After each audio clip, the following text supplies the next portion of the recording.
Hey there, beautiful souls watching this right now. Yes, you, the one who's had their heart broken, the one scrolling late at night wondering if true love still exists, or the one who just survived the worst day and needs a reminder that miracles hide in ordinary moments. Lean in close, because I'm about to share a story that started with tears and ended with forever. Don't you dare click away until the very last word, because by the end, you'll believe again, in kindness, in second chances, and in the quiet magic that turns rock bottom into the beginning of everything beautiful.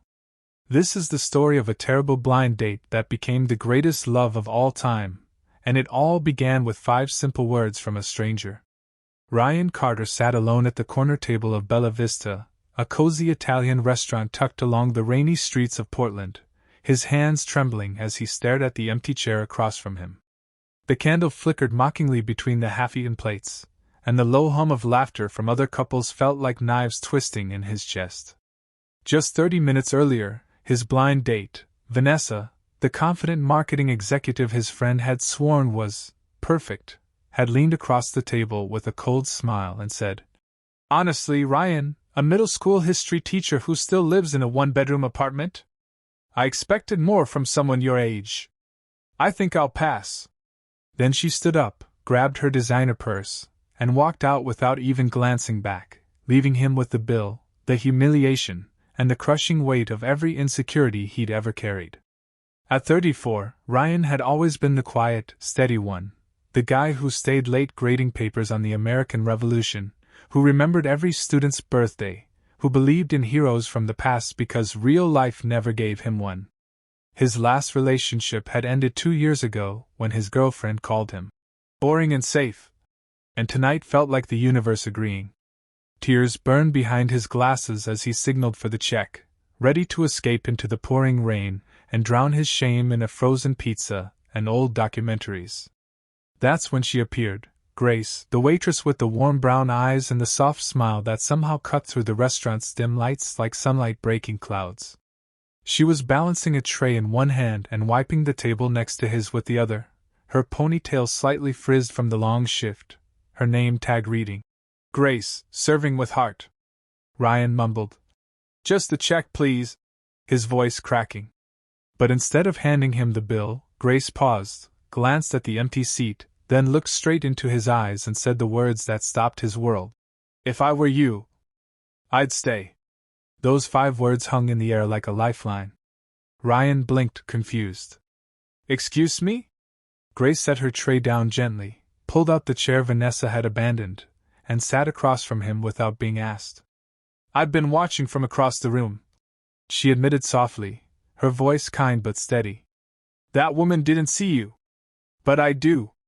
You're the guy who helped the elderly couple with their coats earlier, the one who smiled at the little girl drawing on her menu. If I were you, I'd stay, because the night's not over, and maybe something better is just starting." Ryan's heart, which had been shattering, suddenly felt seen for the first time in years. He laughed through his tears, a shaky, genuine laugh, and before he knew it, they were talking. Grace shared that she was 29, working double shifts at the restaurant while studying nights to become a pediatric nurse, because her little brother had fought leukemia as a kid and the nurses who cared for him became her heroes. "Life's knocked me down plenty," she said, "but I keep showing up because someone has to bring the light." Ryan opened up too, about losing his parents young, about teaching kids who reminded him daily why hope matters, about how he'd almost given up on love after being called not enough one too many times. They split a slice of tiramisu she brought on the house, laughed over silly stories of disastrous dates, and when the restaurant closed at 11, Ryan walked her to her bus stop under a shared umbrella, feeling lighter than he had in forever. But challenges were already whispering. Grace confessed she had massive student loans and a mom battling early dementia who needed care.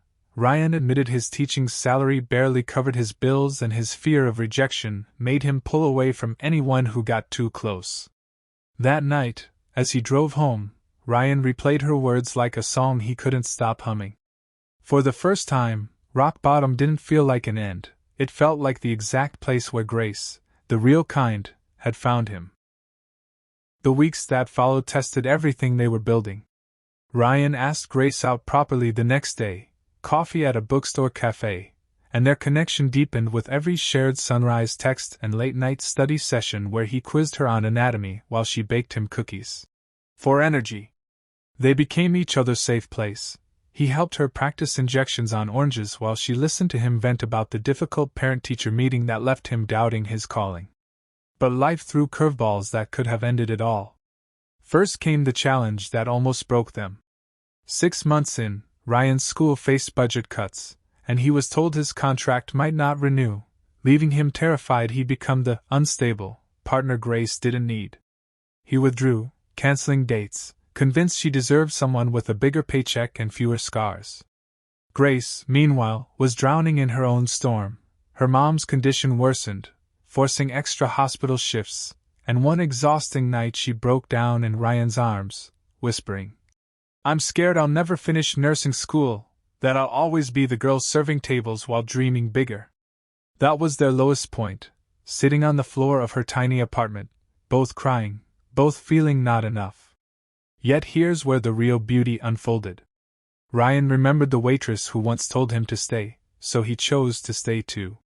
He showed up at her mom's hospital with flowers and stories from history class that made the elderly woman smile for the first time in weeks. Grace, in turn, surprised him at school with a handmade poster from his students saying, "Mr. Carter is our hero," and she studied extra hard so she could help tutor the kids he worried about. Together they faced the fears head-on. Ryan applied for a new position teaching at a community center that valued heart over salary, and Grace secured a scholarship after Ryan helped her write the essay about her brother's journey. Their love wasn't perfect. It was late-night talks about money worries, holding each other through panic attacks, and learning that vulnerability isn't weakness but the strongest glue. 2 years later, on a golden autumn evening by the Willamette River, Ryan knelt under the same bridge where they'd shared their first real kiss after that blind date night. The city lights danced on the water as he pulled out a simple ring he'd saved for months. "Grace, you told a broken man to stay, and because you did, I found the greatest chapter of my life. Will you marry me?" Tears streaming, she whispered yes through laughter and sobs, and 6 months after that they said "I do" right there on the riverbank surrounded by their students, her nursing classmates, and the family they'd chosen.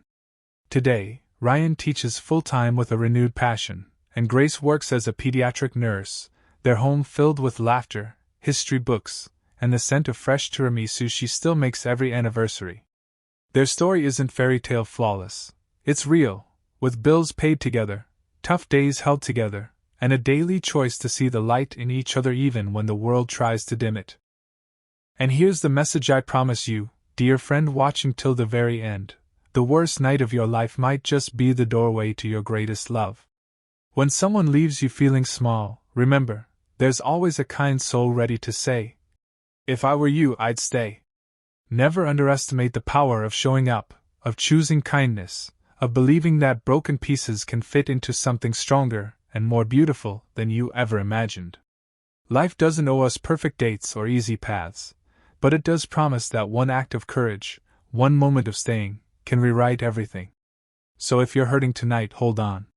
Your grace is out there, your second chance is coming, and your beautiful love story? It's only just beginning.